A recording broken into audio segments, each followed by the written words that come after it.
6월 27일 토요일 본문 고린도전서 15장 35절부터 49절까지의 말씀입니다.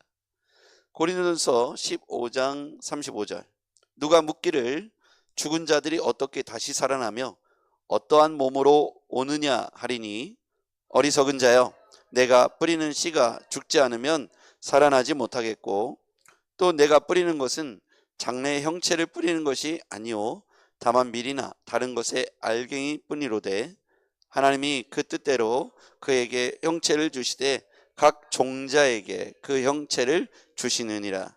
육체는 다 같은 육체가 아니니 하나는 사람의 육체요 하나는 짐승의 육체요 하나는 새의 육체요 하나는 물고기의 육체라. 하늘에 속한 형체도 있고 땅에 속한 형체도 있으나 하늘에 속한 것의 영광이 따로 있고 땅에 속한 것의 영광이 따로 있으니 해의 영광이 다르고 달의 영광이 다르며 별의 영광도 다른데 별과 별의 영광이 다르도다. 죽은 자의 부활도 그와 같으니 썩을 것으로 심고 썩지 아니할 것으로 다시 살아나며 욕된 것으로 심고 영광스러운 것으로 다시 살아나며 약한 것으로 심고 강한 것으로 다시 살아나며 육의 몸으로 심고 신령한 몸으로 다시 살아나나니 육의 몸이 있은즉 또 영의 몸도 있느니라. 기록된 바 첫사람 아담은 생령이 되었다 함과 같이 마지막 아담은 살려주는 영이 되었나니 그러나 먼저는 신령한 사람이 아니요 육의 사람이요 그 다음에 신령한 사람이니라. 첫사람은 땅에서 났으니 흙에 속한 자이거니와 둘째 사람은 하늘에서 나셨느니라. 무릇 흙에 속한 자는 저 흙에 속한 자와 같고 무릇 하늘에 속한 자들은 저 하늘에 속한 이와 같으니 함께요 우리가 흙에 속한 자의 형상을 입은 것 같이 또한 하늘에 속한 이의 형상을 입으리라. 아멘. 할렐루야. 예, 오늘 어리석은 자가 질문을 합니다. 36절 보시겠습니다. 누가 묻기를 어리석은 자가 질문을 하죠. 죽은 자들이 어떻게 살아나며 어떠한 몸으로 오느냐. 이게 어리석은 자의 질문이에요. 35절에 누가 묻기를 어리석은 자라고 성경은 표현하고 있는데요. 누가 묻기를 죽은 자들이 어떻게 살아나며 어떠한 몸으로 오느냐. 자, 이 말씀은 죽은 자의 부활에 관해서 그게 가장 가당키노 하겠느냐, 죽은 자의 부활이 있을 수 있는 일이냐라고 의심하고 부인하고 싶은 사람들의 질문인 거예요. 죽은 자들이 어떻게 살아나며, 첫 번째 질문 어떠한 몸으로 오느냐. 이 두 가지가 당시 죽은 자의 부활에 관해서 부인하고 싶어하는 사람들이 던지는 질문이었어요. 그에 대한 대답입니다. 36절 같이 읽어볼게요. 시작. 어리석은 자여 내가 뿌리는 씨가 죽지 않으면 살아나지 못하겠고 뿌리는 씨가 죽지 않으면 살아나지 못한다. 예를 들어서 우리가 씨앗을 뿌렸을 때 이 씨앗이 썩어지지 않으면 그 씨앗에서 생명이 나올 수 없는 것처럼 이 뿌리는데 이것이 열매를 맺기 위해서는 반드시 죽어야 되는 것처럼 죽은 자의 부활이 있으려면, 다시 살아나려면 죽음이 있어야 된다는 것이고요. 자, 그 다음에 또 내가 37절 뿌리는 것은 장래의 형체를 뿌리는 것이 아니요 다만 밀이나 다른 것의 알갱이인 뿐이로다. 우리가 씨앗을 이렇게 심잖아요. 그러면 여러분 밭에다가 밀을 심는 게 아니잖아요. 밀을 바로 이렇게 심는 게 아니라 밀의 알갱이를 심는 거고, 고구마를 심을 때 고구마를 통째로 하는 것이 아니라 잘라가지고 그 눈이 있는 곳을 심잖아요. 우리가 뭔가를 심는다는 것은 형체 전체를 던지는 것이 아니라 그 씨앗을 심는 것과 같이 우리가 다시 죽은 자의 부활이라는 것은 어떠한 형체를 갖고 나오느냐라고 했을 때 하나님께서 그 뜻대로 그에게 형체를 주신다. 그래서 사람들은 이렇게 부활에 대해서 당시에 헬라 시대에 헬라적 철학을 갖고 있었던 사람들, 이원론적 사고, 그러니까 우리 육신과 영혼을 두 가지로 보는 사고가 있죠. 당연히 육신과 영혼이 두 가지죠. 그런데 영혼은 신령하고 깨끗한 것이라고 생각을 했고요. 육신은 더럽고 죄의 몸이라고 생각을 했던 거예요. 그러니까 죽었는데, 사람이 죽어서 영과 육으로 분리되는데, 영이 다시, 이 육이 다시 죽은 자가 부활한다면 죽은 자가 이렇게 부활을 해요. 그러면 이 죽은 자가 썩어졌는데 어떻게 다시 부활하고 그 몸은 어떻게 생길 것이냐라고 하는 질문이에요. 어떻게 보면 당연한 질문일 수도 있어요. 그렇죠? 여러분 그런 생각이 안 드나요? 죽었는데 썩었어요.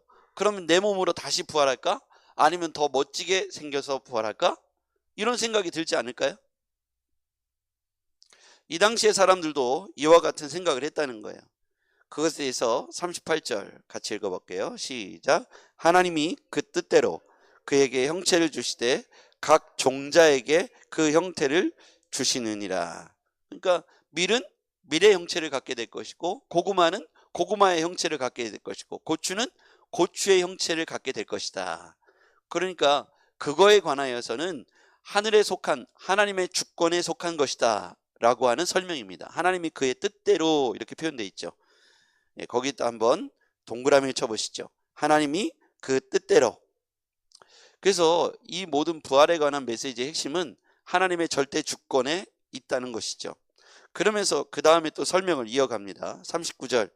육체는 다 같은 육체가 아니니 하나는 사람의 육체, 두 번째는 짐승의 육체, 세 번째는 새의 육체, 하나는 물고기의 육체.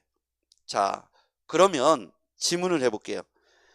짐승의 육체, 사람의 육체, 짐승의 육체, 새의 육체, 물고기의 육체가 있잖아요. 이렇게 네 가지가 있어요.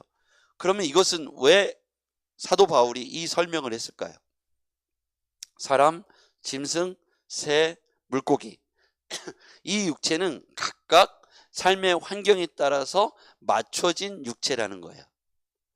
새는 공중을 날기 위해서 새의 육체가 주어졌고요. 그 다음에 물고기는 물에 살기 좋게 육체가 주어졌다는 거예요. 여기까지 이해가 되시죠? 사람이 어떤 육체를 가지고 태어날 것이냐 했을 때 그 다음에 40절 같이요. 시작. 하늘에 속한 형체도 있고 땅에 속한 형체도 있으나 하늘에 속한 것의 영광이 따로 있고 땅에 속한 것의 영광이 따로 있으니. 아멘. 짐승의 육체, 사람의 육체, 새의 육체, 물고기의 육체가 따로 있다라고 말한 건, 물고기는 물에 살기에 적합하게 돼 있고, 새는 하늘을 날기에 적합하고, 땅은, 사람은 어느 곳에나 살 수 있게 이렇게 만들어져 있고요. 짐승은 짐승의 삶에 부합되게 육체가 만들어졌듯이 우리가 하늘에 속한 영체가 신령한 삶에 살아갈 수 있도록 하늘에 속한 육체가 있고 땅에 속한 육체가 있는데, 우리가 생각할 때 그럼 우리가 이 육신을 가지고 하늘에서 과연 살 수 있느냐라고 질문을 갖게 된다는 거예요. 그래서 이 설명을 바울이 하고 있는 거예요. 하늘에 속하게 하나님께서 부활의 때에 부활하게 하시면, 죽은 자의 부활이 있을 때 우리를 하나님 나라에 합당하게 부활의 몸을 입게 할 것이다. 우리가 이 육체를 가지고 하늘에서 속하여 살 수 있는가라고 질문을 던질 때 하나님께서 그렇게 하실 것이다. 그러니까 우리가 생각하는 어린아이와 같은 생각으로 부활을 부인하려고 하고 의심하려고 하는 시각에 대해서 하나의 메시지로 이것을 딱 귀결시키는데, 하나님이 그의 뜻대로. 그러니까 걱정하지 말고 의심하지 말라는 말씀입니다. 우리가 생각할 때, 상상할 때 우리가 이 육신을 갖고 하늘에 속하고, 그럼 우리가 하늘에 올라간다는 뜻인데, 그럼 우리가 이 육신을 가지고 하늘에 살 수 있나? 산소호흡기를 껴야 되나? 뭐 상상을 많이 할 거예요. 하나님 나라가 땅 속에 있을까? 하늘에 속에 있을까? 이런 상상도 해보고요. 그래서 사람이 죽으면 또 어떤 모양을 가지고 다시 부활한다는 말인가? 나보다 더 잘생긴 몸으로 지금 다시 부활할 것인가? 아니면 그대로 내 육신을 가지고 다시 부활할 것인가? 이런 상상을 하는데, 하나님께서는 하늘에 속한 영체도 있고 그 다음에 땅에 속한 형체도 있다. 하늘에 속한 것의 영광이 따로 있고 땅에 속한 것의 영광이 따로 있다. 그래서 우리가 우리의 사고의 틀을 편협하게 갖지 말고 하나님의 주권적 틀에 맞추어서 하나님이 이끌어 가실 뜻에 우리의 삶의 주권을 내어드리라는 말씀입니다. 내가 이래서 안 되고 저래서 안 되고 그러므로 안 돼, 그런 일이 있을 수 없어 상상하고 부활을 반대하고 부활을 부인하려고 하는 사람들에게 오늘 해준 말씀이에요. 그럼 이 시대에도 똑같아요. 여러분, 육신의 생각을 가지고 하나님의 역사를 다 헤아릴 수 있을까요? 가능합니까? 보이는 것이 전부가 아니에요. 맞습니까? 우리가 경험한 것이 전부가 아닙니다. 이성과 나의 경험, 인본주의의 생각을 가지고 성경을 읽다 보면 이해가 안 가고 동의가 안 가는 일들이 굉장히 많습니다. 오늘 본문에서 보면 당시에 이원론적 사고관을 가지고 편협한 세계관을 가지고 편협한 어떤 자신들의 경험을 가지고 부활에 관한 논쟁에 빠진 거예요.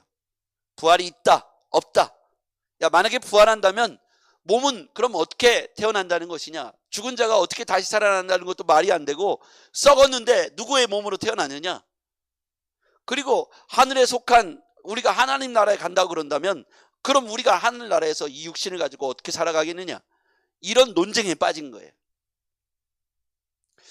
여러분, 우리가 마치 하나님 나라에 한 번도 가보지 않고 경험해보지 않은 사람들끼리 이 논쟁에 빠졌을 때 자기 경험의 세계의 틀 안에 갇혀있는 사람들의 주장을 납득시키려면 성경은 그의 하나님, 그의 뜻대로라고 표현하고 있는데, 우리가 상상할 수 없는 하나님의 방식으로 하나님께서 우리를 부활의 몸으로 다시 거듭나게 하시고 태어나게 하실 것이다.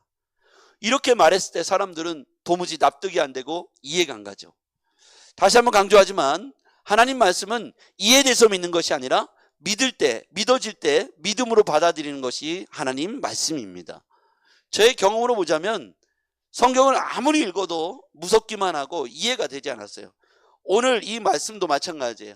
계속 읽다 보면 도무지 이해가 되지 않는 어떤 부분들이 생겨요. 그런데 하나님께서 오늘 우리에게 은혜를 주실 때, 성령님께서 우리에게 마음의 문을 열어주시고 성령의 충만함으로 임재하실 때, 그리고 성령께서 우리의 시각에 임재하셔서 말씀을 조명해 주실 때, 말씀을 깨닫게 하시고 말씀을 믿어지게 하실 때, 말씀이 나에게 활자가 돼서 내 가슴팍에 박히고 내 머리에 박히고 내 삶의 마음에 박혀서 모든 것을 바라볼 때 은혜로 고백되어지고 찬송으로 고백되어지는 은혜가 있게 되더라는 거예요. 그러므로 여러분, 은혜 안에 거하시기를 주의 이름으로 축복합니다. 신령한 세계를 육신의 눈으로 과연 해석할 수 있을까? 저는 불가능하다고 생각합니다. 신령한 세계를 육신의 눈으로 과연 해석할 수 있겠습니까? 보이는 것을 쫓아서 신령한 세계를 과연 우리가 바라볼 수 있겠습니까? 여러분, 눈으로, 우리의 육신의 눈으로 신령한 세계를 과연 바라볼 수 있나요? 불가능합니다. 그런데 하나님의 성령이 우리 가운데 임재하시면 신령한 세계가 믿어지고 보여지고 사모되어지고, 그럼 어떤 현상을 나타내면 기대가 되는 거예요. 할렐루야. 고난이 왔을 때 기대감이 생기는 거예요. 보이는 것이 전부가 아님을 깨달았기 때문입니다.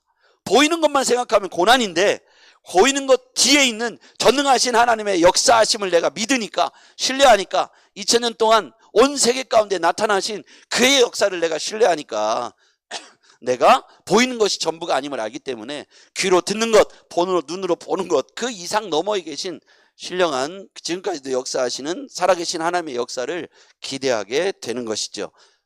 그러니까 고난이 왔을 때 누군가는 좌절하고 낙심하지만 누군가는 하나님의 역사하실 때임을 믿고 기대감으로 두 손을 모으고 무릎을 꿇게 되는 것입니다. 아침에 눈을 떴을 때 여러분의 생각 가운데, 마음 가운데 두려움과 걱정과 염려가 한숨이 터져 나오십니까? 아니면 여러분 가운데 기대감으로 하루에 대한 소망을 가지고 아침을 시작하십니까?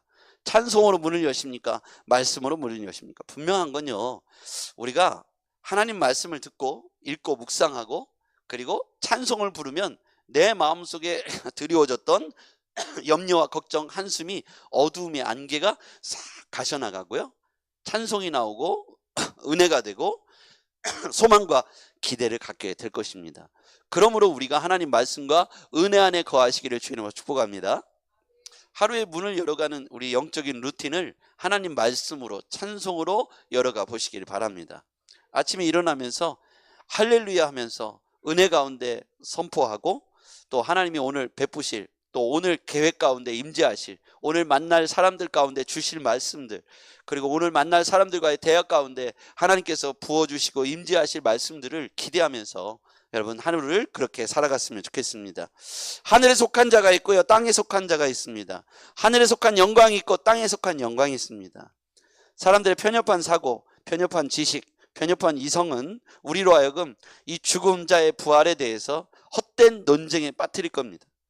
그런데 놀라운 것은 이 논쟁과 이해 또는 과학적 합리적 사고의 검증을 통해서 믿는 것이 아니라, 어쩌면 좀 무식해 보일지 모르지만 하나님의 은혜로 내가 그것이 믿어질 때, 이해가 되진 않지만 나에게 분명히 믿음이 심겨질 때 내 안에 이 이성이 작동하는 게 아니라 믿음이 작동하기 시작하고, 내 안에 상상할 수 없는 꿈을 선포하게 되고 비전이 내 안에 자리 잡게 되는 거예요.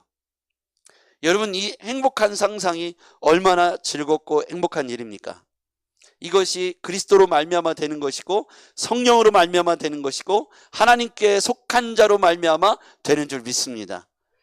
여러분, 오늘 성경은 분명히 하늘에 속한 자, 40절, 하늘에 속한 형체도 있고 땅에 속한 형체도 있으나 하늘에 속한 것의 영광이 따로 있고 땅에 속한 것의 영광이 따로 있으니. 자, 42절 같이 읽어볼게요. 시작. 죽은 자의 부활도 그와 같으니 썩을 것으로 심고 썩지 아니할 것으로 다시 살아나며 욕된 것으로 심고 영광스러운 것으로 다시 살아나며 약한 것으로 심고 강한 것으로 다시 살아나며 육의 몸으로 심고 신령한 몸으로 다시 살아나나니 육의 몸이 있은즉 또 영의 몸도 있느니라. 아멘. 죽은 자의 부활이 이와 같대요. 썩을 것을 심었는데 썩지 않을 것으로 다시 살아난다. 욕된 것으로 심었는데 영광스러운 것으로 다시 살아난다. 약한 것으로 심었는데 강한 것으로 다시 살아난다. 육의 몸으로 심었는데 신령한 몸으로 다시 살아난다. 육의 몸이 있은즉 또 영의 몸도 있느니라. 야, 이 부활에 관한 깊은 진리를 깨닫고 나면 죽음을 뛰어넘으니 무엇이 우리를 가로막고 우리를 공포스럽게 하겠습니까? 인간의 최종적 두려움은 죽음이잖아요. 사단이 우리에게 끊임없이 주는 게 죽음에 대한 두려움과 공포예요. 한번 이 죽음이라는 것이 우리 휘감아 버리면 그냥 모든 게 두려운 거예요. 먹을 것도 제대로 못 먹어요. 혹시 내가 이거 먹고 죽지 않을까? 차도 제대로 못 합니다. 내가 이 차 타고 가다가 사고 나서 죽으면 어떡하지? 비행기 탈 때마다 여러분 생각해 보셨을 거예요. 이 비행기가 떨어져서 사고 나서 내가 죽으면 어떡하지? 내가 보험은 들었나? 이런 생각이 우리에게 어느 날 딱 자르고 있을 때 온통 사방이 죽음의 공포로 내 안에 막 쪼여오는 거예요. 가위 눌리는 것처럼. 여러분, 그런데 이 죽음이라는 것을 부활의 말씀으로 소망으로 딱 벗어나면 우리의 영혼은 자유롭게 될 것입니다. 죽음의 공포를 뛰어넘어 천국을 소망하기를 주님으로 축복합니다. 여러분, 아직도 저도 그런 경험이 있어요. 어릴 때부터 여러분 죽음이라는 것에 대한 두려움이 있잖아요. 근데 썩을 것 썩지 아니할 것, 오늘 우리가 하늘의 신령한 세계를 이제 알았으니 땅에 속한 자의 영광을 구하지 말고 하늘에 속한 신령한 은혜의 영광을 구하며 사시길 바랍니다. 그리고 육의 몸이 있고 신령한 몸이 있다고 분명히 말했고요. 그 다음에 45절 시작. 기록된 바 첫사람 아담은 생령이 되었다 함과 같이 마지막 아담은 살려주는 영이 되었느니라. 그러니까 첫사람 아담은 생기를 불어넣으시니까, 흙인데 생기를 불어넣으시니까 뭐가 됐다고요? 생령이 되었다고 했어요. 그러니까 마지막 아담은 살려주는 영이 되었다. 그러니까 하나님은 태초에 생기를 불어 생령이 되었듯 마지막 순간의 부활도 생령, 영원히 죽지 않은 생령이, 아담은 살려주는 영이 되었다. 그래서 하나님은 이런 계획을 가지고 인간을 창조하셨다는 거예요. 46절. 그러나 먼저는 신령한 사람이 아니요 육의 사람이요 그 다음은 신령한 사람이니라. 첫사람은 땅에서 났으니 흙에 속한 자이거니와 둘째 사람은 하늘에서 나셨느니라.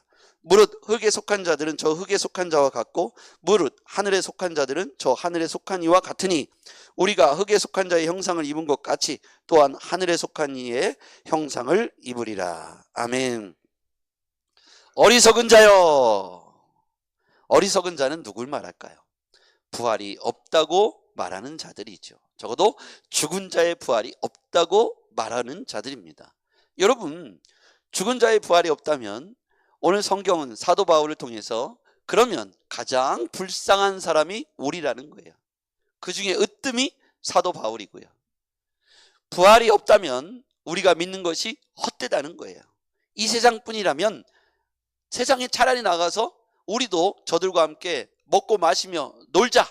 사도 바울이 그런 얘기를 해요. 만약에 부활이 없다면 차라리 즐기자. 이 세상뿐이라면. 하늘에 신령한 세계가 없다면 차라리 육신의 사람들과 함께 즐기자. 먹고 마시며 즐기자. 그 말이 맞는 얘기예요. 이 세상뿐이고 육에 속한 것이 전부라면 우리도 또한 이 세상에서 즐기며 마음껏 누리며 사는 것이 옳다는 거예요. 그러나 사도 바울이 주장했을 뿐만 아니라 역사가 입증하고 있습니다. 2000년이 지났어요. 여전히 누군가는 아우 저 불쌍한 사람들, 선교사님들 보면서 어떻게 저렇게 살지?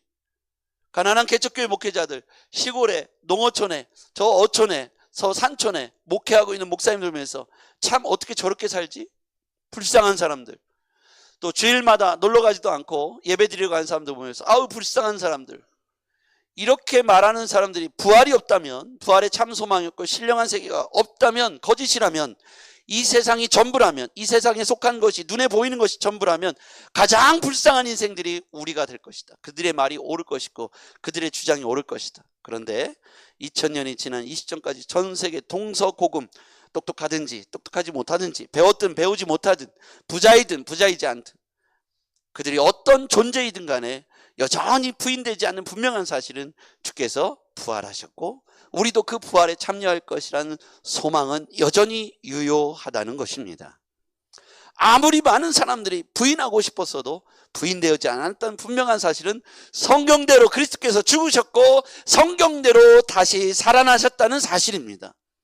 이 사실이 우리에게 굿뉴스가 되어서 우리가 만난 예수, 기도할 때 우리 가운데 임재하시고 우리에게 눈물을 주시며 감동을 주시며 깨닫게 하시는 그 예수 그리스도, 지금도 살아계셔서 아버지 하나님께서 오늘 예수 그리스도를 통해서 우리 가운데 위로해 주시고 성령님을 통해서 우리에게 감동을 주시며 여전히 깨닫게 하시고 여전히 신령한 세계를 사모하는 사람들의 공동체가 전 세계에 지금도 존재하고 있다는 사실만으로도 2000년이 지난 이 시점에 역사성이 증명하고 있다고 저는 생각합니다.